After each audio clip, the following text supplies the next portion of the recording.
a few minutes, these Army combat troops will be miles from here.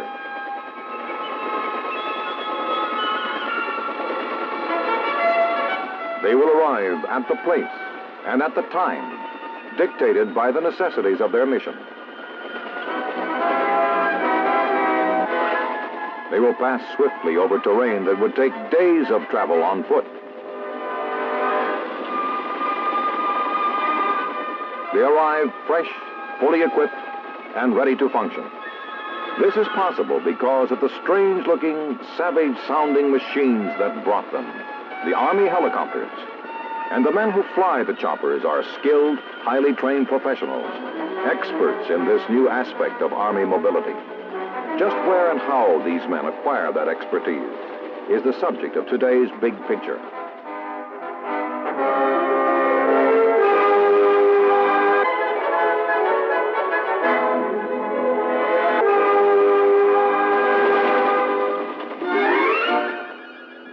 Today, most of the Army's chopper pilots begin their training here at Fort Walters, Texas. I done crashed my whirly bird. I done crashed my whirly bird. And my IP, he got killed. And my IP, he got killed. Oh, my goodness, what a thrill. Oh, my goodness, what a thrill. You got Charlie Cone. You got hit with Charlie Cone. Am I right or wrong? You're right. Can I sing a song? One of the main sources of trained copter pilots is the Army's Warrant Officer Candidate Program. Those who qualify enlist especially for copter training, and if they make it, they graduate both as warrant officers and as qualified pilots. But that day seems a long way off when a candidate first begins his pre-flight training at Fort Walters, and his new way of life is reflected by his room. Orderly, precise, disciplined.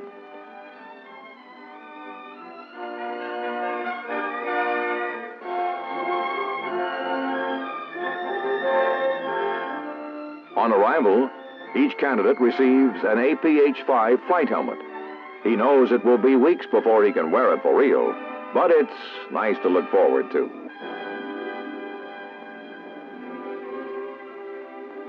Meantime, in 4 weeks of pre-flight instruction, he is introduced to the why of aerodynamic lift, the how of heavier-than-air flight.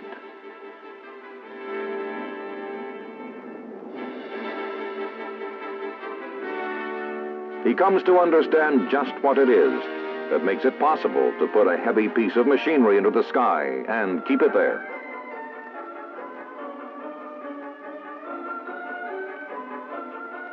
He spends a lot of time on his map reading technique because he'll be traveling across the terrain a lot faster than a man on foot who can stop and puzzle things out. He learns a new language, terms like coning and coning angle, rotor tip path plane, blade twist, pendular action, torque reaction. These come to have meaning for him eventually. And just when he thinks the big day will never come, it does.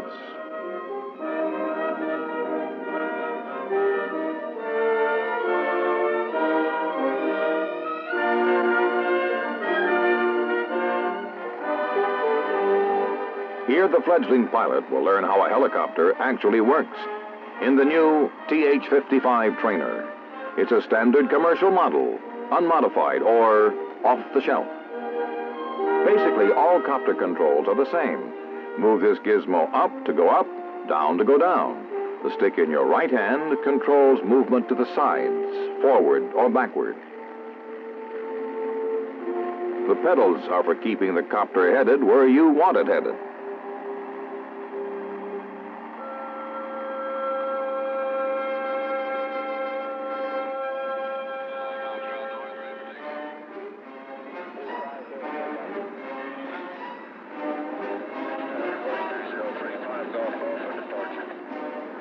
From the main heliport at Walters, the copters take off to fan out toward the various training fields or stage fields scattered throughout the countryside. On a good flying day, some 400 copters will be in the air, which means a lot of learning is going on.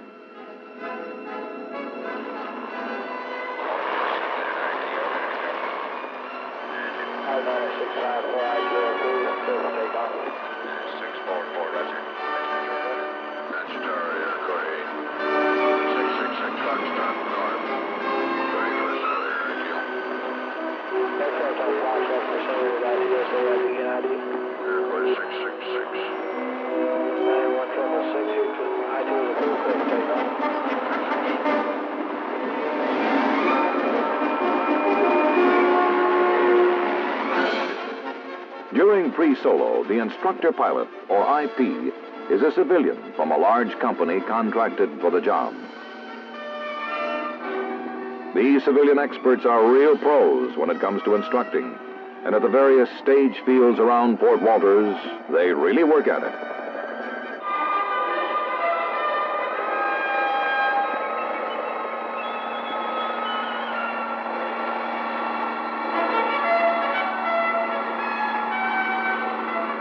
The student watches how it's done, the strange business of hovering hundreds of pounds of machinery above the ground, hanging on a set of whistling blades. For a hummingbird, it's natural. For a man strapped into a vibrating seat while something that roars and swishes picks him up and holds him, it's an experience.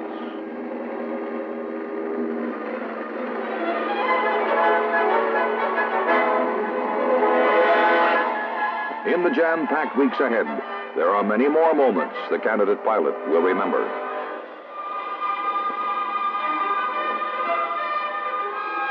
For example, the sudden chilling drop, the first time the instructor cuts power and uses the unpowered whirling blades to bring the chopper down safely in a simulated emergency landing.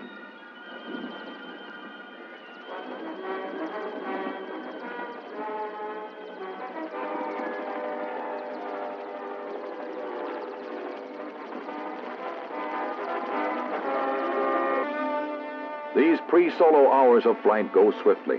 There's a lot to do. Watching the work of an expert, seeing how it's done, and feeling how it's done by following his movements on the controls.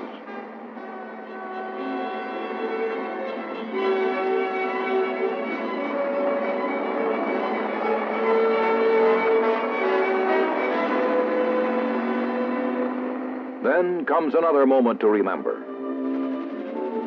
Okay, you take it.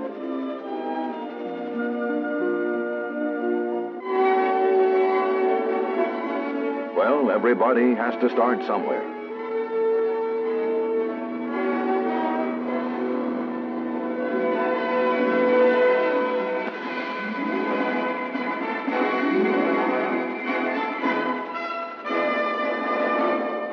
Actually, for most of these hand-picked candidates, it doesn't take long to get the feel of things.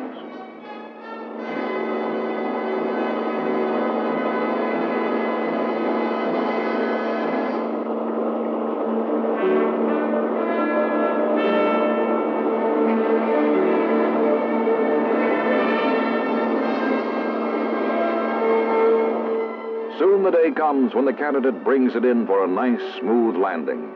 And a new phase of his flight training is about to begin.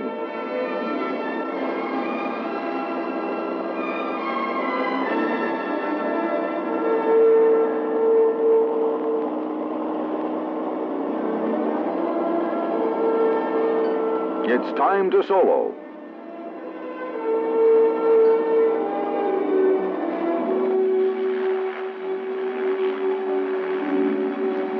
He knows he's ready, or they wouldn't be sending him up alone. But it sure feels different with that other seat empty.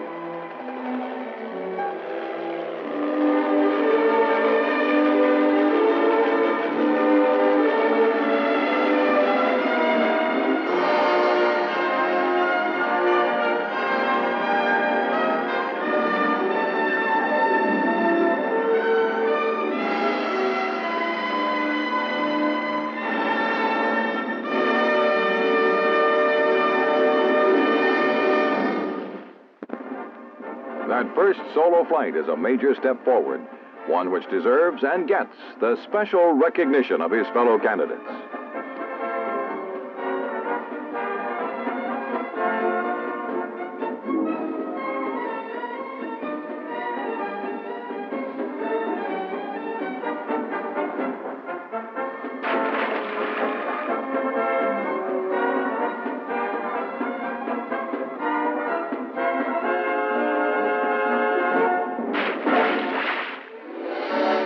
Having soloed, he now wears wings on his cap. And from now on, his instructors will be experienced Army pilots, almost all of them combat veterans of Vietnam.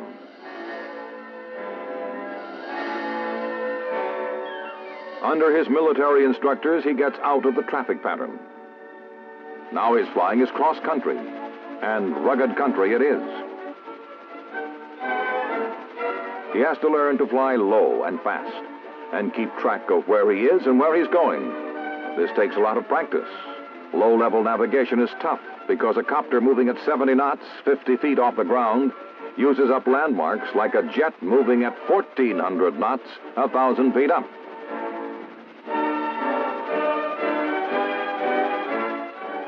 Daily, as the challenges become more difficult, the candidate's ability and confidence grow.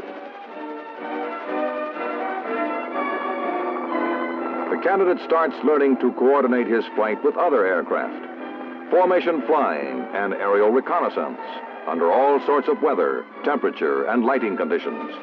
The combat chopper pilot will face all these situations and worse. The time to learn is now. The instructors work hard, and they work their students hard.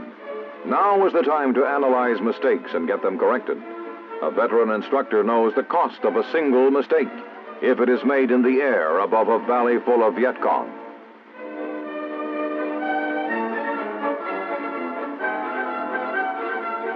And so it goes. Half of each day is spent on the flight line, and the other half in classroom instruction, until, almost before he realizes it, he's graduating.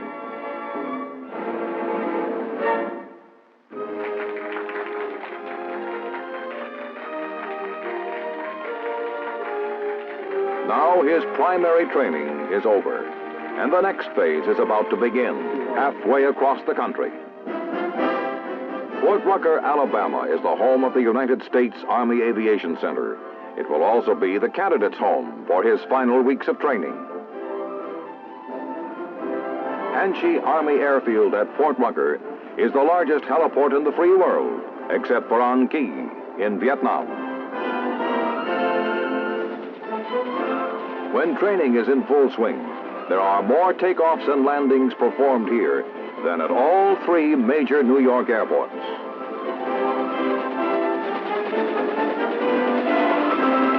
From here, on an average day, some 600 copters will be operating, and this takes elbow room, well over 3 million square feet of concrete hardtop. Still, the individual candidate is really interested only in the space it takes to accommodate one chopper, his. And for the first 50 hours of flying here at Rucker, that means a TH-13T, which is specially equipped for instrument training.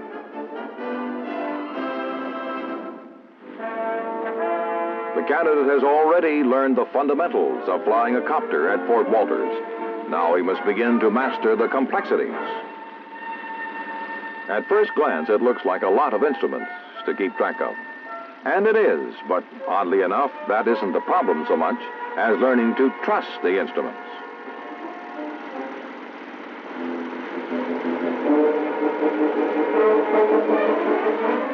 When you can't see anything but the instruments, your senses may tell you you're flying upside down. But if the instruments say not, you've got to believe the instruments. At Fort Rucker, this is literally the first thing the candidate pilot has to learn.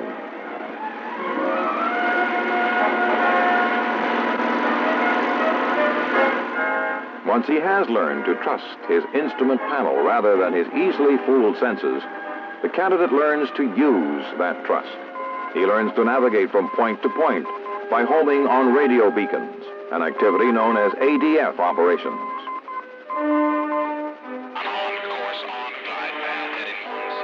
He also learns how to make a ground-controlled approach, GCa, which simply means that you come in for a landing when you can't see the ground, on the basis of instructions given to you by a man on the ground who is tracking you on radar.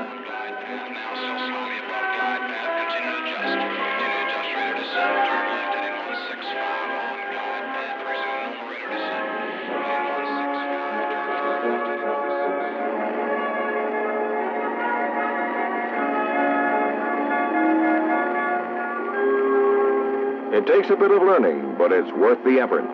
This ability is like a ship's life raft. When you need it, You need it bad.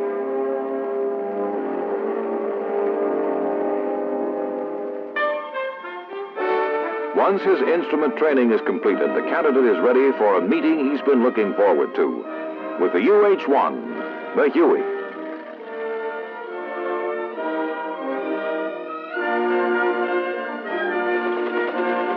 Fast, streamlined, gas turbine powered. This is not another trainer. This is the tough and versatile veteran aircraft that has proven itself in combat. This, he feels, and well he might, is the real McCoy.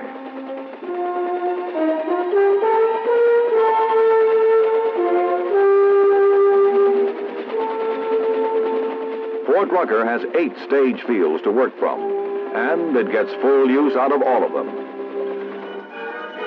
Here the candidate practices and repractices under the experienced eyes of his veteran instructor, landings with power and without. And the candidate cannot now be satisfied just to land without bending the hardware.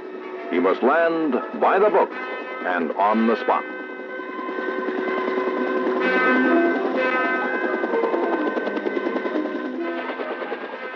And even if he does it perfectly, it's try again.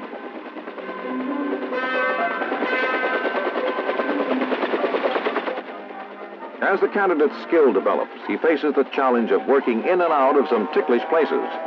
As the book calls them, pinnacles, confined areas, and slopes. As he circles to check it out, this confined area looks like just what his instructor says it is. A circle of perfect safety surrounded by disaster. If you should come in too steep or too close to the trees, or make any one of a dozen wrong moves, you could, as they say in chopper circles, roll it up in a little ball.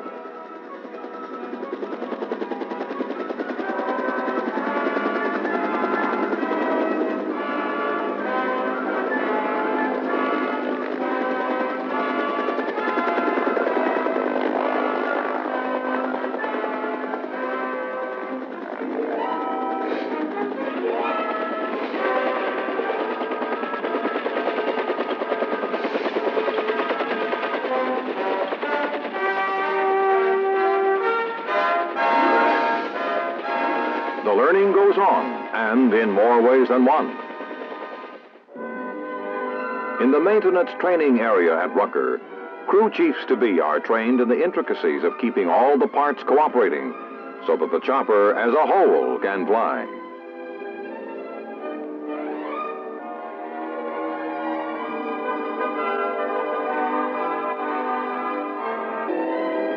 No potential pilot can afford to ignore the maintenance end of things either. Here at Rucker, each candidate pilot becomes familiar with the basic operational systems of the helicopter.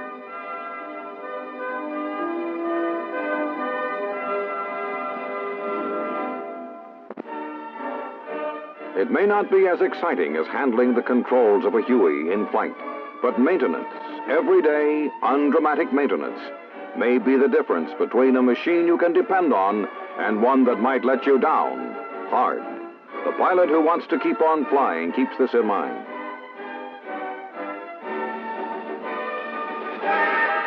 And they do keep on flying, sharpening their skills, practicing the techniques that are part of combat aviation, like low-level, high-speed approaches to a target area in an armed copter.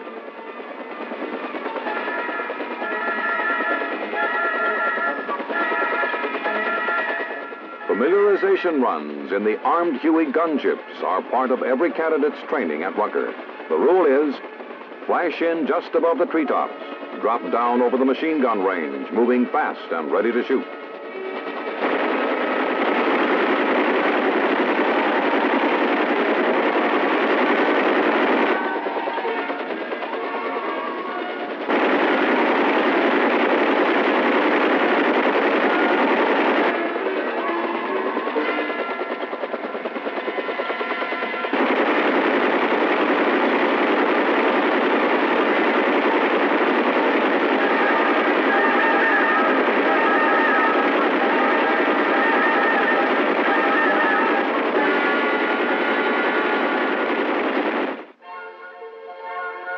Finally, everything the candidate pilot has learned is put to the test during an 8-day problem in the field toward the end of his stay at Rucker. For a week and a day, he lives and works in the boondocks, getting a foretaste of the type of working conditions he'll experience overseas. Troop lift, resupply, casualty evacuation, armed reconnaissance, armed escort, day and night navigation from point to point, on schedule and on the mark. This is what this 8 days is all about. And there's no doubt in anyone's mind as to the reality of the operation they are preparing for. Here, the instructor pilots, like the battle-seasoned veterans the newcomers will fly within the combat zone, act as older brothers, advisors, and examples.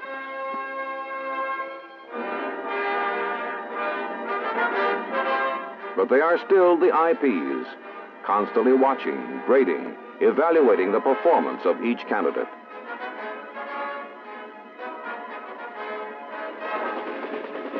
And by now, that performance is at a fairly high level.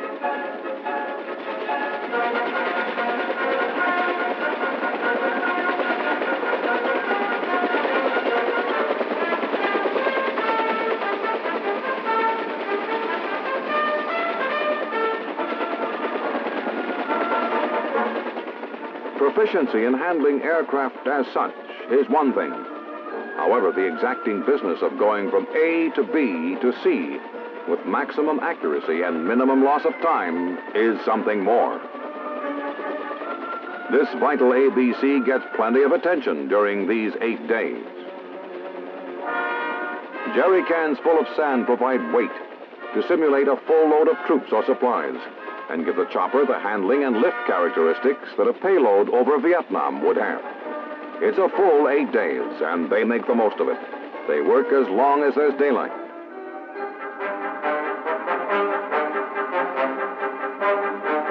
Then they work some more when there is no daylight.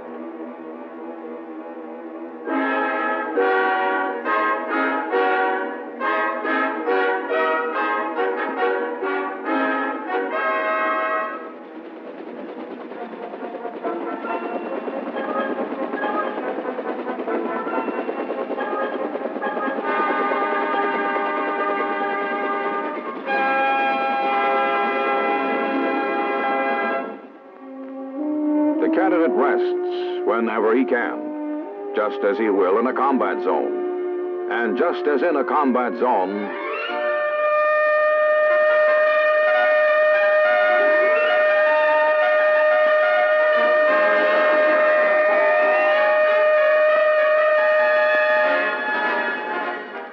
this is called an eagle flight. No warning, just the knowledge that at any time, day or night, the alarm may sound. And from that moment, everyone is moving against a stopwatch. From a sound sleep, through the operations briefing, into the previously inspected Hueys, and off the ground in 6 minutes is quite respectable. It is not uncommon.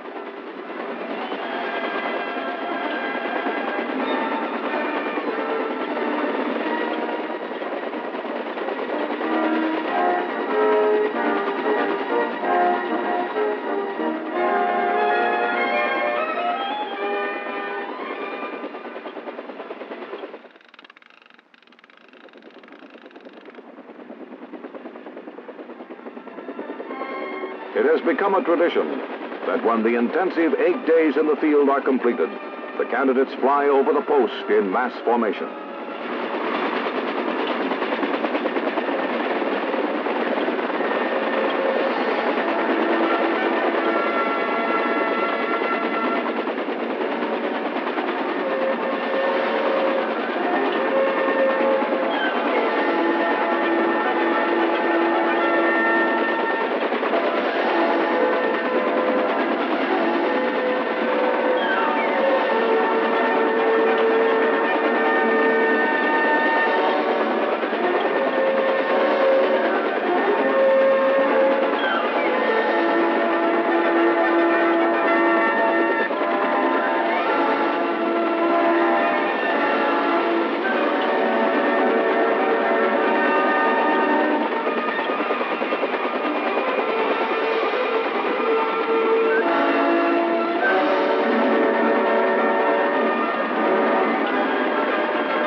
On graduation day, each man already wears his warrant officer's bars.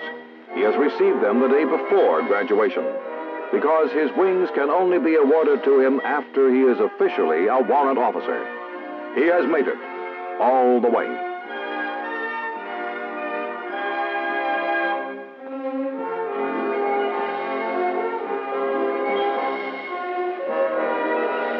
The man who graduates here is a qualified pilot, skilled and ready, and much needed. His next duty station will, in all likelihood, be Vietnam. And in Vietnam, the reason for all the effort and training and complex machinery remains: to make the man with the dirty boots and the clean weapon more effective. To get him to his objective faster, safer. To deliver him fresher, more ready, more able. To keep him better supplied in the combat zone.